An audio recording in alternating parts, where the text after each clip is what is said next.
നമസ്കാരം. ആഗോള നയതന്ത്രത്തിൽ തന്റേതായ പുതിയ ശൈലികൾ ആവിഷ്കരിക്കുന്ന ഇന്ത്യൻ പ്രധാനമന്ത്രി നരേന്ദ്രമോദി മലേഷ്യൻ സന്ദർശനത്തിലും ലോകത്തെ ഞെട്ടിച്ചിരിക്കുകയാണ്.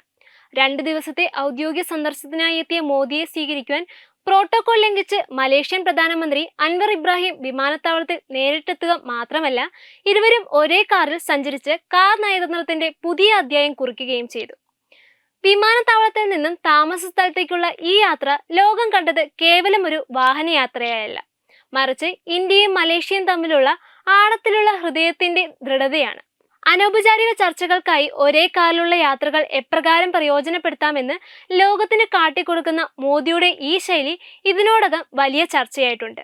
2025 ഡിസംബറിൽ റഷ്യൻ പ്രസിഡന്റ് വ്ളാഡിമിർ പുടിൻ ഡൽഹിയിലെത്തിയപ്പോൾ മോദിയുടെ വാഹനത്തിൽ സഞ്ചരിച്ചത് ഈ നയതന്ത്രത്തിന്റെ തുടക്കമായിരുന്നു.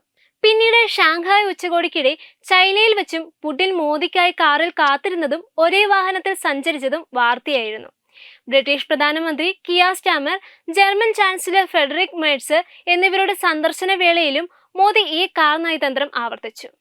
ഇന്ത്യൻ പ്രധാനമന്ത്രിയോടുള്ള ആദരസൂചകമായി ജോർദാൻ കിരീടാവകാശി അൽ ഹുസൈൻ ബിൻ അബ്ദുള്ള രണ്ടാമനും എത്യോപ്യൻ പ്രധാനമന്ത്രി അബി അഹമ്മദും തങ്ങളുടെ കാറുകളിൽ മോദിക്കൊപ്പം കൂട്ടായി അന്താരാഷ്ട്ര തലത്തിൽ ശ്രദ്ധിക്കപ്പെട്ടിരുന്നു.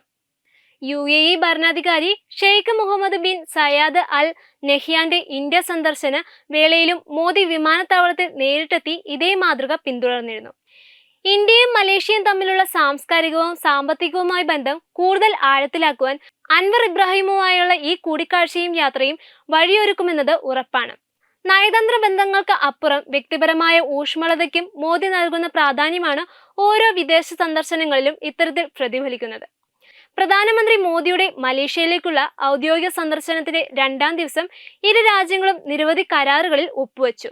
പ്രധാനമന്ത്രി നരേന്ദ്രമോദി മലേഷ്യൻ പ്രധാനമന്ത്രി അൻവർ ഇബ്രാഹിമും തമ്മിൽ നടന്ന ഉഭയകക്ഷി ചർച്ചകൾക്ക് ശേഷം പ്രതിരോധ രംഗത്ത് ഉൾപ്പെടെ വിവിധ മേഖലകളിൽ സഹകരണം ശക്തമാക്കാനുള്ള കരാറുകളിലാണ് ഒപ്പുവെച്ചിട്ടുള്ളത്. ഭീകരവാദ വിരുദ്ധ പ്രവർത്തനങ്ങൾ, രഹസ്യാന്വേഷണ വിവരങ്ങൾ പങ്കുവയ്ക്കൽ, സമുദ്ര സുരക്ഷ എന്നീ മേഖലകളിൽ സഹകരണം ശക്തിപ്പെടുത്തുവാൻ ഇന്ത്യയും മലേഷ്യയും തമ്മിൽ ധാരണയായി. സെമി കണ്ടക്ടറുകൾ, നവീകരണം തുടങ്ങിയ ഭാവി സാങ്കേതിക വിദ്യകൾ, പ്രതിരോധ സഹകരണം കൂടുതൽ ആഴത്തിലാക്കുന്നതിലും പങ്കാളിത്തം വികസിപ്പിക്കുന്നതിനുമായിരുന്നു ഇരു രാജ്യങ്ങളും തമ്മിൽ നടത്തിയ ചർച്ചകൾ ശ്രദ്ധ കേന്ദ്രീകരിച്ചത്. ഭാവിയിലെ വെല്ലുവിളികൾ എന്നതായിരിക്കും ഇത്തവണത്തെ അജണ്ടയെന്ന് സന്ദർശനത്തിന് മുൻപേ പ്രധാനമന്ത്രി വ്യക്തമാക്കിയിരുന്നു. സമുദ്ര സുരക്ഷയിലും പ്രതിരോധ നിർമ്മാണത്തിലും സഹകരണം കൂടുതൽ ശക്തിപ്പെടുത്തുവാൻ ചർച്ചകൾ ധാരണയായി. കൂടാതെ ഇന്ത്യയും മലേഷ്യയും തമ്മിൽ ഡിജിറ്റൽ സമ്പദ് വ്യവസ്ഥ, ഫിൻടെക്, സ്റ്റാർട്ടപ്പ് ആവാസ വ്യവസ്ഥ എന്നിവ പ്രോത്സാഹിപ്പിക്കുന്നതിനായി ഒരു പൊതു ചട്ടക്കൂട് വികസിപ്പിച്ചെടുത്തു. പുനരുപയോഗ ഊർജ്ജം, നൈപുണ്യ വികസനം തുടങ്ങിയ പുതിയ മേഖലകളിലേക്ക് സഹകരണം വികസിപ്പിക്കുവാനും ധാരണയായിട്ടുണ്ട്.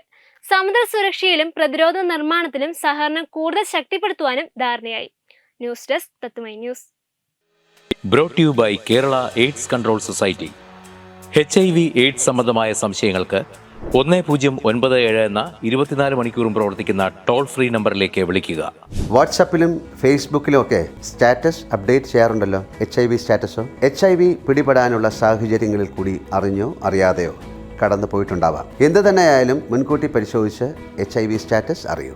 സൗജന്യ HIV പരിശോധനയും കൗൺസിലിങ്ങും ആരോഗ്യ കേന്ദ്രങ്ങളിൽ പ്രവർത്തിക്കുന്ന ICTC അഥവാ ജ്യോതിസ് കേന്ദ്രങ്ങളെ സമീപിക്കുക.